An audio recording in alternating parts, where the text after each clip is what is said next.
17 வயசு பொண்ணு கிட்டத்தட்ட எவ்வளோ கேம்ப் அட்டன் பண்ணுறாங்க. இந்தியன் கேம்ப் போகிறாங்க, நேஷனல்ஸ் கேம்ப் போகிறாங்க, நேஷனல்ஸ் மேட்ச் போகிறாங்க.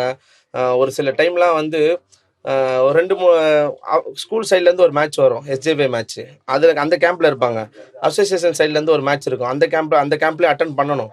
அப்போ இங்கே என்னன்னா, நீ ஸ்கூல் படிக்கிற, நீ இந்த மேட்ச் தான் விளையாடணும்னு சொல்லிட்டு இவங்க இங்கே சொல்லுவாங்க.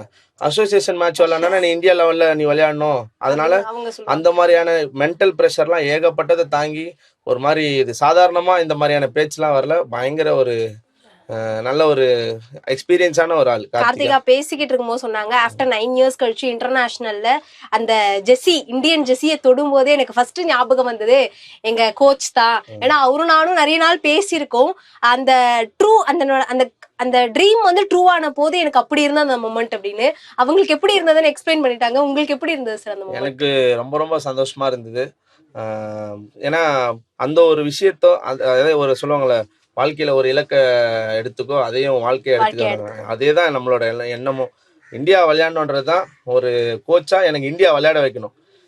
எல்லா பிளேயர்ல ஒரே ஒரு பிளேயர் விளையாட வைக்கணுன்றது தான் என்னோட ஆசையா இருந்தது. நம்ம சார்பா இந்தியாவுக்காக ஒரு பிளேயர் கொடுத்துடணும். இப்போ நீங்க 9 வருஷம் சொல்றீங்களே, அதுவுமே வந்து பீச் கபடி மூலியமா தான் ஒருத்தங்க இப்போ 2017 இந்தியா விளையாடினாங்க.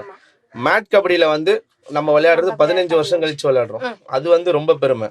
ஏன்னா மேட் கபடியில வந்து சாதனை பண்ணவங்க, அச்சீவ் பண்ணவங்க எல்லாமே 2010ஓடவே முடிஞ்சு. அதுக்கப்புறம் வந்து இந்தியா விளையாடுறதுன்னா அது கார்த்திகா, தம்பி அபினேஷ் அவங்க சொல்லிட்டு ரொம்ப ரொம்ப சந்தோஷமா இருக்கு.